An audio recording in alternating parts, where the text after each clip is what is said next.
चलिए, साउंड सही है। आज की क्लास में हम लोग पढ़ेंगे नैरेशन। ठीक है, एक ग्रामर का टॉपिक है, ये इम्पॉर्टेंट टॉपिक है एग्जामिनेशन पॉइंट ऑफ व्यू से भी। तो आज हमारी पढ़ाई होगी नैरेशन, NARRATION। चलिए देखिए, नैरेशन में क्या क्या पढ़ना है, एकदम आराम से डायरेक्ट हम लोग पॉइंट पे आते हैं। क्या क्या पढ़ना है, कहाँ से पढ़ाई को शुरू करना है, तो जरा ध्यान से देखते हैं। सबसे पहला पॉइंट हम लोग जो नरेशन में पढ़ेंगे, वो सबसे पहले पढ़ेंगे हम लोग फंडामेंटल्स। ध्यान में देखा जाए, फंडामेंटल्स। ठीक है, मतलब एकदम बेसिक, जो बहुत जरूरी है जानने के लिए। उसके बाद दूसरा पॉइंट जो हम लोग देखेंगे इसमें, वो हम लोग देखेंगे change of speech. Change of speech, इसको सीधी भाषा में कहा जाए तो हम लोग देखेंगे डायरेक्ट स्पीच से इनडायरेक्ट स्पीच और इनडायरेक्ट स्पीच से डायरेक्ट स्पीच में चेंज करना। तीसरा जो हम लोग पॉइंट यहाँ पे देखेंगे वो होगा common errors. Common errors and questions. ठीक है, तो 3 लेवल से पढ़ाई होगा। सबसे पहला फंडामेंटल्स, एकदम बेसिक चीज को जान लेंगे। उसके बाद कैसे डायरेक्ट स्पीच से इनडायरेक्ट स्पीच, इनडायरेक्ट स्पीच से डायरेक्ट स्पीच चेंज करेंगे। उसके बाद उस पर बेस्ड जितने भी प्रीवियस ईयर क्वेश्चंस हैं, कॉमन एरर से क्वेश्चंस हैं एसएससी में पूछे हुए, उन सभी को हम लोग देखेंगे। तो 3 स्टेप में हमारा पढ़ाई होगा। ठीक है, नरेशन का शुरुआत कहाँ से करेंगे हम लोग? फंडामेंटल से। क्या क्या जानना जरूरी है, एकदम बेसिक से पढ़ना शुरू करते हैं। ठीक है, क्लियर है, यहाँ तक कोई दिक्कत नहीं है। चलिए अब यहाँ पहला टॉपिक हम लिख देते हैं, फंडामेंटल्स। फंडामेंटल्स, ठीक है। चलिए देखिए, सबसे पहले एक वर्ड हमारे पास है नैरेट। ध्यान से देखा जाए, नैरेट का मतलब होता है टू स्पीक। सही, चलिए, नैरेट मतलब होता है टू स्पीक, बोलना। लिख देते हैं यहाँ पे टू स्पीक। अब इससे जो बोलने वाला व्यक्ति हुआ, मतलब कि जो हमारा नैरेटर हुआ, वो हमारा स्पीकर हो गया, बोलने वाला व्यक्ति है। अब जब एक बोलने वाला व्यक्ति होगा तो जाहिर सा बात है कि नैरेटर जब बोल रहा है तो एक लिसनर भी होना चाहिए, एक लिसनर भी आएगा। और उसी व्यक्ति के द्वारा, जो नैरेटर है, उसके मुख से जो वाक्य निकलेंगे उसी को नैरेशन कहा जाता है। तो अगर नैरेशन का मतलब देखा जाए तो नैरेशन का मतलब होता है आपका कथन। सीधी भाषा में जो भी किसी नैरेटर के द्वारा बोला गया वो उसका कथन है। अब जो भी कोई व्यक्ति बोलता है, उस बोली गई बातों को स्पीच ही तो कहा जाता है। लोग कहता है आपका स्पीच अच्छा नहीं था, आपका स्पीच बहुत अच्छा था, जो भी आपके द्वारा कहा गया। इसीलिए नैरेशन के अंदर हम लोग पढ़ते हैं डायरेक्ट स्पीच और इनडायरेक्ट स्पीच। ध्यान से देखा जाए, फंडामेंटल से स्टार्ट करते हैं। नैरेट का मतलब होता है टू स्पीक, मतलब बोलना। इसका मतलब जो बोलेगा वो नैरेटर कहा जाएगा और जो सुनेगा वो लिसनर कहा जाएगा। आप नैरेटर का साइनो ओरेटर भी बोल सकते हैं, स्पीकर भी बोल सकते हैं। ठीक है, और नैरेशन इस व्यक्ति के, अगर ये एक व्यक्ति है ये बोल रहा है और ये दूसरा व्यक्ति है ये सुन रहा है, ये वक्ता हो गया, ये श्रोता हो गया, ये नैरेटर हो गया, ये लिसनर हो गया। तो इसके मुख से जो बातें निकलेंगी, यही बातें क्या है? नैरेशन है, कथन। इसी को हम लोग स्पीच कहते हैं। इसीलिए नैरेशन 2 टाइप का होता है, एक डायरेक्ट और दूसरा इनडायरेक्ट। नैरेशन, नैरेशन 2 टाइप का हुआ, मतलब कथन। अब इसके अंदर से स्पीच कहाँ से आया, इसमें कोई दिक्कत नहीं होगा। पहला हो गया हमारे पास डायरेक्ट स्पीच, डायरेक्ट स्पीच, और दूसरा हो गया हमारे पास इनडायरेक्ट स्पीच, इनडायरेक्ट स्पीच। चलिए, अब ये डायरेक्ट और इनडायरेक्ट क्या है, ये नाम से ही क्लियर है। अगर कोई व्यक्ति है और ये व्यक्ति ए और बी के बीच में डायरेक्टली कम्युनिकेशन हो रहा है, डायरेक्ट कम्युनिकेशन हो रहा है, तो ए के द्वारा बी को बोली गई बातों को हम लोग क्या बोलेंगे? Direct speech. और अगर ए ने बी को कोई बात बोला और वो बात सी ने सुन लिया और सी अब इस बात को डी तक पहुंचा रहा है अपने तरीके से, तो ये जो बात डी तक पहुंचा वो तो इनडायरेक्टली पहुंचा, ठीक है, क्योंकि बोलने वाला व्यक्ति तो ए था। ए अगर बोलता तो डायरेक्ट होता, बट ए की बातों को अब सी अपने तरीके से ढालेगा। इसी घटना को हम लोग क्या कहते हैं? Indirect speech. ये हमेशा माइंड में रखिएगा। ये एक छोटा सा कॉन्सेप्ट है, बट ये दिमाग में रहता है तो आगे बहुत फायदा करेगा पर्सन को चेंज करने में। अगर नैरेटर जो बोलने वाला व्यक्ति है डायरेक्ट उसके मुख से निकली हुई बातों को रख दिया जाए तो डायरेक्ट स्पीच होता है, पर अगर उसको कोई अपने तरीके से बदल दे किसी और से बताने के लिए तो वो बात इनडायरेक्ट हो जाएगा। उस घटना को क्या बोलेंगे हम लोग? Indirect speech. ये कॉन्सेप्ट है, इसको थोड़ा सा टेक्निकल भाषा में यहाँ पे हम लिख देते हैं। देखिए, अगर एक सेंटेंस ऐसा लिखा गया है, I have a pen, I have a pen, और कोई व्यक्ति पूछे कि ये कौन सा स्पीच है, डायरेक्ट स्पीच या इनडायरेक्ट स्पीच, तो जवाब नहीं दे सकते हैं, क्योंकि जब तक हमको बोलने वाला व्यक्ति यहाँ नहीं दिखेगा तब तक हम डायरेक्ट स्पीच या इनडायरेक्ट स्पीच नहीं बोल सकते हैं, बोलने वाला व्यक्ति चाहिए। बट अगर हम यहाँ पे एक सेंटेंस लगा दें, राम सेड, अब जैसे राम सेड लगा दिए, ये बोलने वाला व्यक्ति हो गया, नैरेटर हो गया।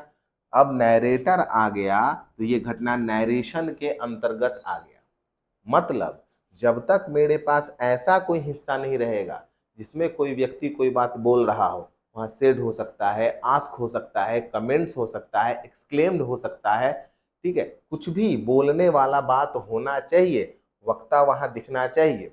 ऐसा कोई सेंटेंस आ जाएगा तो हम समझ लेंगे कि ये पूरा हिस्सा नैरेशन के अंतर्गत आ जाता है, नहीं तो ये नैरेशन के अंतर्गत नहीं आता है।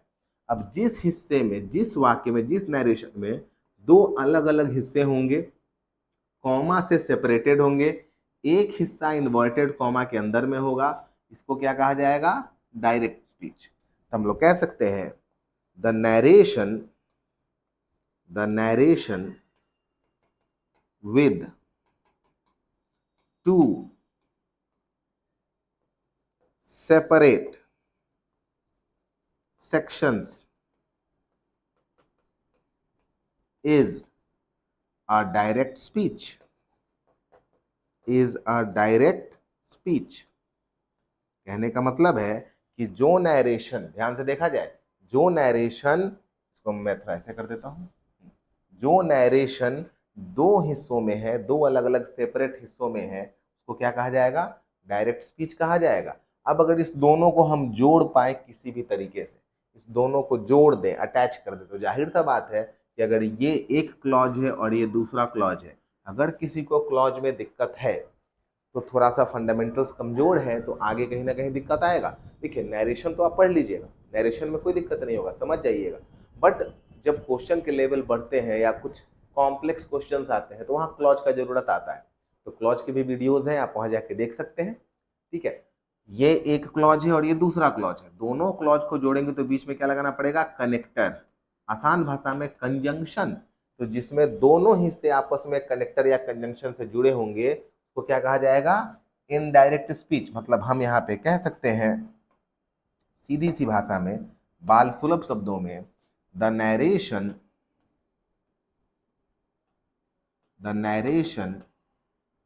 with one complete sentence, one complete sentence, और यहां आप लिख देते हैं may be of more than two clauses. मतलब कम से कम दो क्लॉज तो रहेंगे ही, क्योंकि इन दोनों को जोड़ेंगे, कम से कम दो क्लॉज तो रहेगा, बट तीन क्लॉज भी हो सकता है, चार क्लॉज भी हो सकता है, पांच क्लॉज भी हो सकता है, लेकिन सभी आपस में जुड़े हुए रहेंगे। तो the narration with one complete sentence may be more than two clauses is said to be said to be in indirect speech, in direct speech। देखिए, हालांकि डिफिनीशन का बहुत जरूरत होता नहीं। अगर कोई व्यक्ति ठीक से पढ़ाई को समझ रहा है तो डिफिनीशन तो एग्जाम में पूछे नहीं जाते हैं, बट पढ़ाई को, कॉन्सेप्ट को डेवलप करने के लिए जरूरत होता है कि कॉपी में या नोट में चीज़ों को ऐसे लिखा जाए कि अगर कभी हम उसको रिवाइज करने बैठे या कभी कोई कंफ्यूजन हो तो कॉन्सेप्ट पूरी तरह से क्लियर हो जाए। इस बात को समझ लीजिएगा।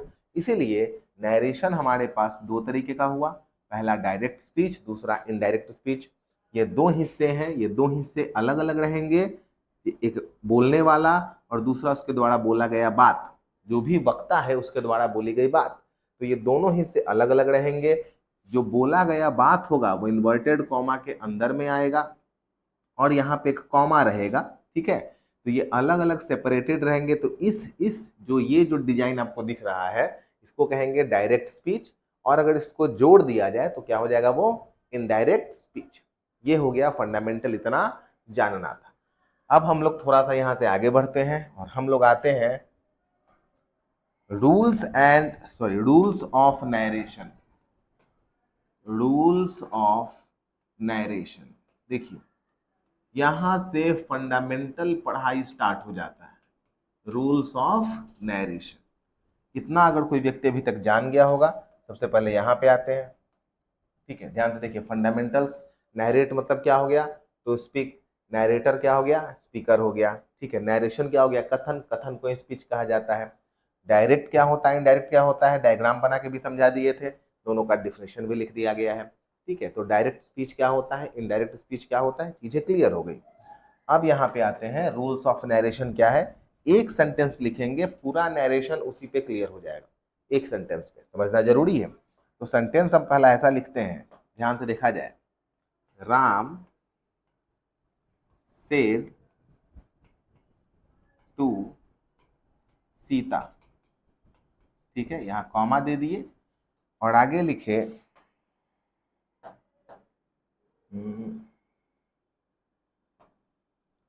I am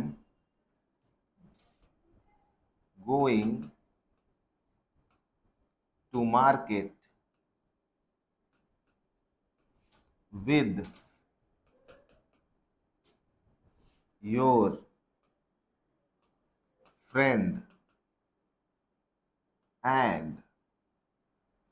with your friend on his bicycle।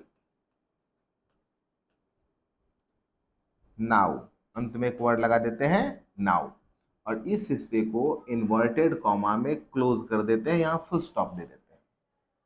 ये पूरा एक नैरेशन है, इसी एग्जाम्पल पे पूरा नैरेशन हम लोग पढ़ जाएंगे, कोई दिक्कत होने वाली नहीं है, आराम से पढ़ते हैं, ठीक है। पढ़ाई बहुत पेशेंस का चीज है, बहुत आराम से उसको सीखते हैं, एक बार सीखते हैं फिर वो लाइफ टाइम कंफ्यूजन नहीं रहना चाहिए, ऐसा सीखते हैं। अब देखिए, अब जरा टेक्निकल भाषा में आते हैं। ये जो यहाँ पे आपको दिख रहा है हिस्सा, जहाँ पे एक वक्ता बोल रहा है और एक श्रोता सुन रहा है, इस हिस्से को कहते हैं रिपोर्टिंग वर्ब। रिपोर्टिंग वर्ब, ठीक है। अगर शॉर्ट कट में लिखना होगा तो क्या लिखेंगे, आरबी। अब ये जो दूसरा हिस्सा है जो आप देख रहे हैं, ये हिस्सा, ठीक है, जो उस वक्ता के द्वारा कही गई बातें हैं, ये ना, इसका नाम है reported speech. Reported speech, short में इसको क्या बोलेंगे, आरएस। तो जब भी आर भी बोला जाए तो आपके ध्यान में ये वाला हिस्सा आ जाना चाहिए, जब भी आरएस बोला जाए तो आपके ध्यान में ये वाला हिस्सा आ जाना चाहिए। ऐसा कोई जरूरी नहीं है कि जो आर भी है वो हमेशा मेरे, ये मेरा राइट हैंड हुआ है, मेरा लेफ्ट हैंड हुआ, चलो मैं ऐसे घूम जाता हूँ, ये राइट हैंड हुआ, जो ये आर भी है ये हमेशा मेरे राइट हैंड साइड रहेगा, ऐसा कोई गारंटी नहीं है। ये एक स्ट्रक्चर है, इस हिस्से को हो सकता है उठा के इधर लिख दिया जाए, लेकिन ये हमेशा इन्वर्टेड कॉमा के अंदर रहेगा। हम चाहते तो इसको कॉमा दे के यहाँ लिख देते, समझे। तो जहां पे बोलने वाला वक्ता नैरेटर रहेगा वो हिस्सा क्या कहा जाएगा, हमारा आर भी, ठीक है। और उसके द्वारा कही गई जो बातें रहेंगी उसको हम लोग क्या बोलेंगे, आर एस, यानी कि रिपोर्टेड स्पीच, और ये हो जाएगा रिपोर्टिंग वर्ब। क्लियर है? सबसे पहले ये डायग्राम दिमाग में होना चाहिए, कौन आरवी है कौन आरएस है। अब ध्यान से देखा जाए, पूरे नैरेशन में जब भी आपसे एक शब्द बोला जाए सब्जेक्ट, ध्यान से देखिएगा, सब्जेक्ट, तो सब्जेक्ट का मतलब ये वाला हिस्सा होता है, ये सब्जेक्ट है। कभी भी उधर नहीं जाना है, यहां आना है, ये हिस्सा सब्जेक्ट है, ध्यान से देखा जाएगा। और जब ऑब्जेक्ट बोला जाए तो यहाँ पे आना है, ये हिस्सा ऑब्जेक्ट है। ध्यान से देखिएगा, किसी भी व्यक्ति को जब सब्जेक्ट बोला जाए तो ध्यान में आई नहीं आना चाहिए, उसको आरभी वाले हिस्से में आना है। जब सब्जेक्ट या ऑब्जेक्ट बोला जाए तो आरभी वाले हिस्से में देखना है सब्जेक्ट कौन है ऑब्जेक्ट कौन है। और जब वर्ब बोला जाए तो ये जो बीच का हिस्सा है यही क्या है, वर्ब है। इसी को क्या कहा जाएगा, वर्ब। तो अगर हम आपसे कहते हैं कि वर्ब को चेंज करना है तो सीधे यहाँ पे आइए कि वर्ब को चेंज करना है। हम आपसे कहते हैं सब्जेक्ट देखिए तो सीधे यहाँ आना है सब्जेक्ट देखिए। हम आपसे कहते हैं ऑब्जेक्ट देखिए तो सीधे यहाँ आना है ऑब्जेक्ट देखने के लिए। ठीक है? तो आरबी के हिस्से में 3 हिस्से हैं, सब्जेक्ट है, ऑब्जेक्ट है और वर्ब है। ठीक है? ये बीच में तो हमारे पास कॉमा है और यहाँ से इन्वर्टेड कॉमा स्टार्ट है। चलिए इसको हम लोग जब आरएस वाले हिस्से में आएंगे तो यहाँ पर्सन देखेंगे। क्या देखेंगे सर, पर्सन। अब आई कौन सा पर्सन है, जाहिर सी बात है फर्स्ट पर्सन है। और जरा आगे बढ़ते हैं, योर कौन सा पर्सन है, सेकंड पर्सन है। और हिज कौन सा पर्सन है, थर्ड पर्सन है। ध्यान से देखा जाए, अगर किसी को फर्स्ट पर्सन, सेकंड पर्सन और थर्ड पर्सन में दिक्कत है तो फिर उस व्यक्ति को नैरेशन में बहुत दिक्कत होगा। फर्स्ट पर्सन कौन से होते हैं, आई और वी। सेकंड पर्सन कौन सा होता है, यू। और थर्ड पर्सन में ही, सी, इट, दुनिया का कोई भी सिंगुलर शब्द ले लीजिए, राम, श्याम, घनश्याम, सब, फर्नीचर ले लीजिए, फिश ले लीजिए, सब थर्ड पर्सन सिंगुलर नंबर है। और प्लूरल क्या होता है, दे। थर्ड पर्सन प्लूरल नंबर क्या होता है, दे। या कोई भी प्लूरल शब्द ले लीजिए तो थर्ड पर्सन प्लूरल नंबर में आता है। ठीक है? कंफ्यूज मत होइएगा। योर क्या है, यू का ही रूप है। क्योंकि सेकंड पर्सन यू हुआ तो यू के कितने रूप हुए, यू, योर, योर्स और यू। यू का सब्जेक्ट भी यू होता है, यू का ऑब्जेक्ट भी यू होता है। ठीक है? तो योर क्या हो गया, सेकंड पर्सन, और ही का है रूप कौन सा है, हिज, तो ये क्या हो जाएगा, थर्ड पर्सन। ठीक है? पर्सन क्लियर करना जरूरी है। मतलब अगर आपसे कहा जाए पर्सन देखिए, फर्स्ट पर्सन, सेकंड पर्सन या थर्ड पर्सन, तो आपको आरएस वाले हिस्से में जाना है, यहाँ पे आपको पर्सन देखना है। और अगर कहा गया वर्ब देखिए तो सीधा कहाँ आ जाएंगे, यहाँ पे आ जाएंगे। ठीक है? अगर कहा गया सब्जेक्ट कौन सा है तो यहाँ पे आ जाएंगे, ऑब्जेक्ट कौन सा है तो यहाँ पे आ जाएंगे। अगर मानिए सीता नहीं है, यहाँ पे पूछेंगे ऑब्जेक्ट कौन सा है तो बोलेंगे ऑब्जेक्ट नहीं है। पर्सन आरएस वाले हिस्से में। क्लियर हो रहा है? पहले तो ढांचा बैठना चाहिए दिमाग में कि किस जगह पे कौन सा रूल लगेगा, उसके बाद पढ़ाई होती है ना। अच्छा, पर्सन के बाद यहाँ पे देखेंगे, ये जो एम गोइंग है ये हमारे पास है प्रेजेंट कंटिन्यूअस टेंस। कौन सा टेंस है, प्रेजेंट कंटिन्यूअस। मतलब आपको टेंस का कॉन्सेप्ट भी पता होना चाहिए। अगर किसी को टेंस पहचान में नहीं आ रहा है, टेंस के स्ट्रक्चर ध्यान में नहीं है, तो उस व्यक्ति को नरेशन नहीं पढ़ा, वो व्यक्ति नहीं पढ़ पाएगा, दिक्कत होने लगेगा। तो जाहिर सी बात है टेंस क्लियर होना चाहिए। फंडामेंटल चीज़ें क्लियर होंगी तभी आप उसको पढ़ सकते हैं, नहीं तो पढ़ाई में दिक्कत होती है। तो टेंस का स्ट्रक्चर पता होना चाहिए। सबको पता है be plus verb four, is, am, are या वाज वेयर के बाद वर्ब फोर लगता है तो वो कंटिन्यूअस स्ट्रक्चर होता है। वाज या वर्ड लगेगा तो past continuous, is, am, are लगेगा तो प्रेजेंट कंटिन्यूअस। तो अगर आपसे कहा जाए कि टेंस देखिए, क्या देखना है सर, टेंस, तो इस हिस्से को नहीं देखना है, टेंस यहां आना है, चेंज ऑफ टेंस इधर करना है। ठीक है? उसके बाद इस वर्ड को देखिए, ये वर्ड कौन सा पार्ट्स ऑफ स्पीच है नाउ, तो एडवर्ब। ये क्या है, एडवर्ब। एडवर्ब को पहचानना आसान है। अगर इस वाक्य में से हम नाउ को हटा भी दे तो भी ये वाक्य पूरी तरह सही है, पूरा अर्थ दे रहा है। ऐसे शब्दों को एडवर्ब कहते हैं। तो चेंज ऑफ एडवर्ब। ठीक है? मतलब अगर पूरे नियम को देख लिया जाए तो नैरेशन में कुल मिला के 5 नियम होंगे। कितने नियम होंगे, 5 नियम होंगे। पांचों नियम को हम लोग थोड़ा ध्यान से देख लेते हैं। इनको थोड़ा सा अगर हम छोटा कर सकें तो सबके लिए सुविधा हो जाएगी। चलिए, 5 नियम आ गए यहाँ पे।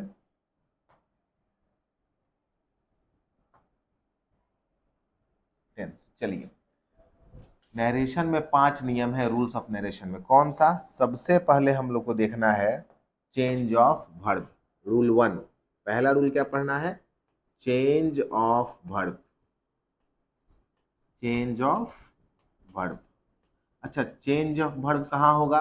जाहिर सी बात है कि यहाँ पे होगा वर्ब वाले हिस्से में, मतलब आरभी वाले हिस्से में। कहाँ होगा? आरभी वाले हिस्से में। अब यहाँ से आगे बढ़ेंगे, चेंज ऑफ वर्ब से सॉरी चेंज ऑफ वर्ब से आगे बढ़ेंगे तो यहाँ पे आएंगे जहाँ पे ये कॉमा को हटाना होगा और दोनों को जोड़ना होगा, तभी ना इसको डायरेक्ट स्पीच से इनडायरेक्ट स्पीच में लेके जाएंगे। तो दोनों को जोड़ेंगे तो बीच में कंजंक्शन लगाना होगा, कनेक्टर लगाना होगा। तो दूसरा नियम जो हमारा आएगा वो हमारा आएगा रूल्स ऑफ कनेक्टर।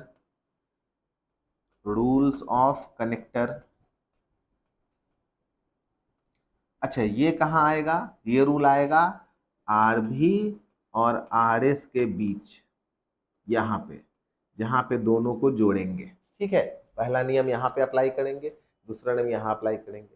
अच्छा, यहाँ के बाद तीसरा कौन सा हो जाएगा? Change of person. वहाँ पर्सन आ गया, तो तीसरा नियम जो हमारा होगा वो हमारा होगा change of person. Change of person. ठीक है, ये कहाँ होने वाला है सर? आरएस में होने वाला है सर।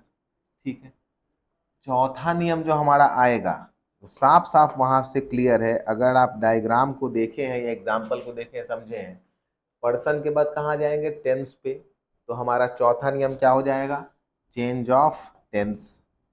इजी है, चौथा नियम क्या हो गया? Change of tense. ये भी कहाँ होगा सर? आरएस में होगा। और पांचवा नियम, हमारा लास्ट नियम, जाहिर सी बात है यहाँ देखिए क्या क्या देख लिए सर। पर्सन को बदल दिए, टेंस को बदल दिए, और तो कुछ मार्क नहीं किए हैं, तो क्या आएंगे? एडवर्ब पे। तो लास्ट हमारे पास क्या हो जाएगा? Change of adverb. क्या लिख दिया जाएगा यहाँ पे? Change of adverb. Change of adverb. कुछ जगह इसको चेंज ऑफ वर्ड्स भी कहा जाता है, क्योंकि समटाइम्स एडजेक्टिव भी बदलते हैं, समटाइम्स। ठीक है, बहुत रेयर केस में कोई अलग वर्ड भी बदलता है, वो सब हम बतला देंगे, लेकिन मतलब आप कह सकते हैं मेजॉरिटी ऑफ टाइम क्या बदलेगा? एडवर्ब बदलेगा। तो कुल मिला के हमारे पास 5 नियम है। इसी 5 नियम में नरेशन कंप्लीट हो जाता है। नरेशन के लिए कोई छठा नियम नहीं बना है। अगर हमको डायरेक्ट स्पीच से इनडायरेक्ट स्पीच में बदलना है या इनडायरेक्ट स्पीच से डायरेक्ट स्पीच में बदलना है तो हमारे पास कितने नियम है? 5। सबसे पहले कौन सा? Change of verb. दिमाग में वो जगह आना चाहिए जहाँ पे नियम लगाना है। कहाँ लगाना है सर? आरबी में लगाना है। दूसरा है रूल्स ऑफ कनेक्टर। कहाँ लगाना है सर? आरबी आरएस के बीच लगाना है। तीसरा है सर चेंज ऑफ पर्सन। कहाँ लगाना है? आरएस में लगाना है। चौथा है चेंज ऑफ टेंस। कहाँ लगाना है? आरएस में लगाना है। और पांचवा है चेंज ऑफ एडवर्ब या वर्ड्स। ये भी कहाँ लगाना है? आरएस में ही तो लगाएंगे इसको भी। ये हिस्सा भी किसका है? आरएस का ही है। आरएस बोले तो रिपोर्टेड स्पीच। क्लियर है?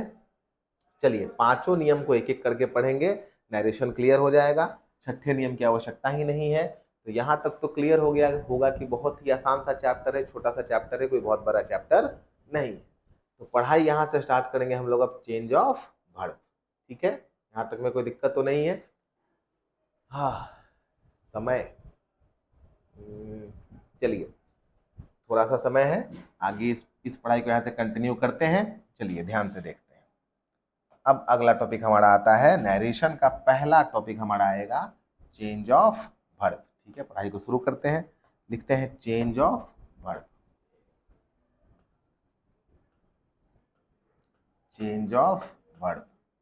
देखिए, नरेशन ग्रामर के बहुत अंदर का टॉपिक है।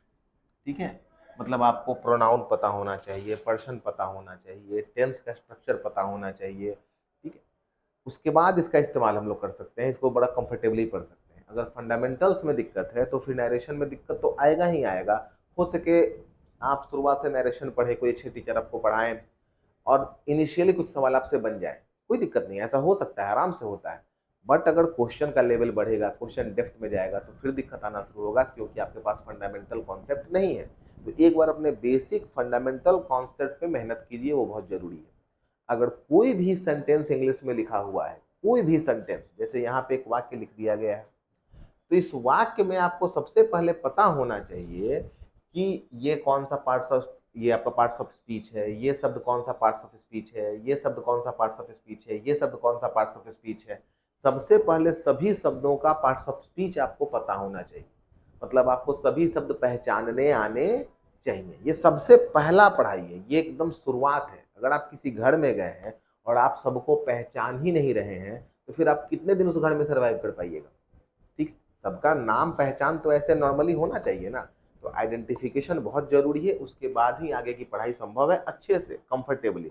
नहीं तो टीचर कोशिश करेंगे, कोई भी अच्छे टीचर जो पढ़ाएंगे, आपको पढ़ाई समझ में आ जाएगा, बट फिर जब आप डेप्थ में जाओगे तो फिर आपको दिक्कत होगा। ठीक है ना। चलिए यहाँ पे आते हैं, हमारे पास क्या है, चेंज ऑफ वर्ब। यहाँ से पढ़ाई को स्टार्ट करते हैं। चलिए, चेंज ऑफ वर्ब में पहला नियम है रूल 1।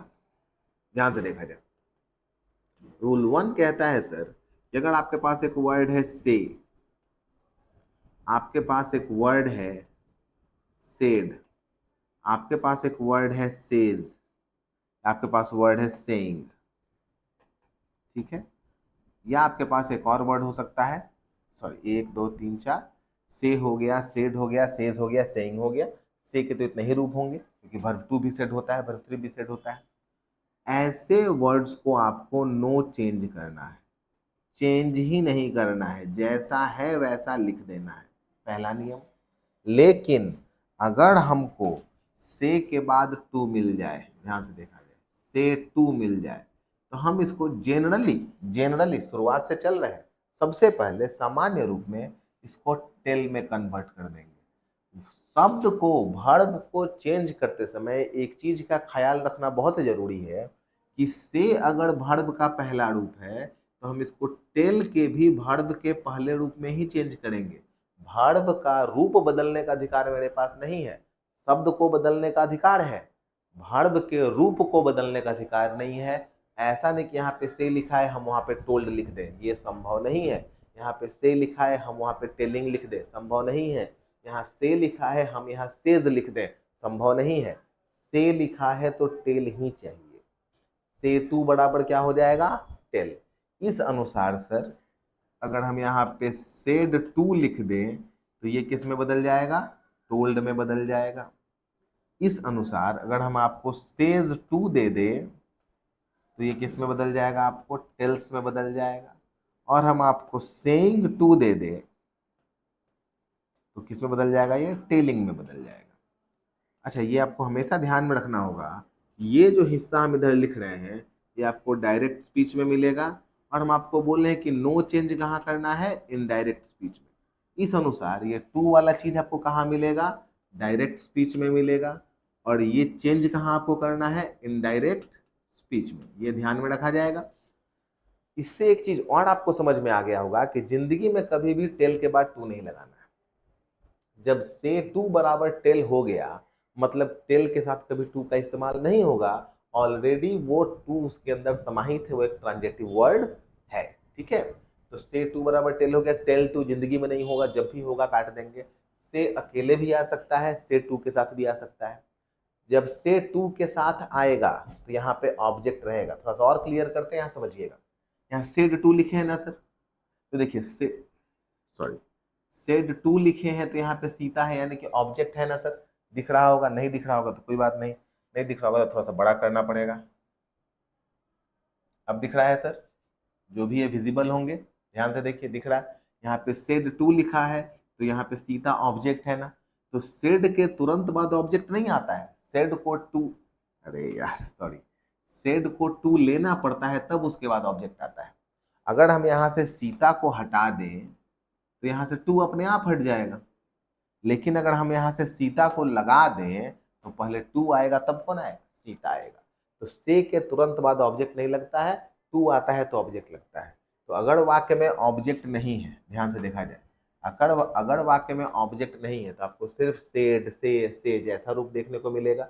अगर ऑब्जेक्ट है तो सेड टू देखने को मिलेगा। समझ में आ गया। इसीलिए यहाँ पे आपको साफ साफ दिखाई पड़ रहा है कि अगर से, सेड, सेज, सेइंग रहेगा तो इसको चेंज नहीं करेंगे, क्योंकि टू तो वहां पे है नहीं, ऑब्जेक्ट वहां पे है नहीं। और अगर टू आ गया मतलब वहां पे ऑब्जेक्ट मौजूद है आर भी वाले हिस्से में। किस हिस्से में? आर भी वाले हिस्से में। अब जब मैं आर भी बोल रहा हूं तो आपके दिमाग में वो जगह, वो चित्र होना चाहिए कि आर भी कहाँ है। आर भी वाले हिस्से में अगर ऑब्जेक्ट है मतलब टू लगा रहेगा, तो चेंज करके टेल वाले रूप में कर देंगे। पहला नियम है फंडामेंटल। अभी वर्ब में और चेंजेज होंगे। इसके बाद क्या चेंजेज होंगे? मोर देन 5 चेंजेज होते हैं, वो सेंटेंस के अनुसार होते हैं, वो अगले वीडियो में हम डाल देंगे। ये तो बिल्कुल इंट्रोडक्टरी वीडियो है, बेसिक वीडियो है। अगले वीडियो को देख लेंगे तो नरेशन अच्छा खासा क्लियर हो जाएगा। हमको उम्मीद है कितना में कोई दिक्कत किसी को नहीं हुआ होगा। फंडामेंटल्स हल्का सा रिवाइज कर देते हैं, जरा ठीक से देख लिया जाए। शुरुआत हमारे पास यहाँ से था। नरेशन होता क्या है, इसका नाम नरेशन कैसे आया, नरेशन के अंदर डायरेक्ट इनडायरेक्ट स्पीच कहाँ से आए वो बतला दिया गया। उसके बाद आपको बतला दिया गया नरेशन में डायरेक्ट स्पीच इनडायरेक्ट स्पीच होता है, कैसे पहचानेंगे कौन सा डायरेक्ट है कौन सा इनडायरेक्ट है।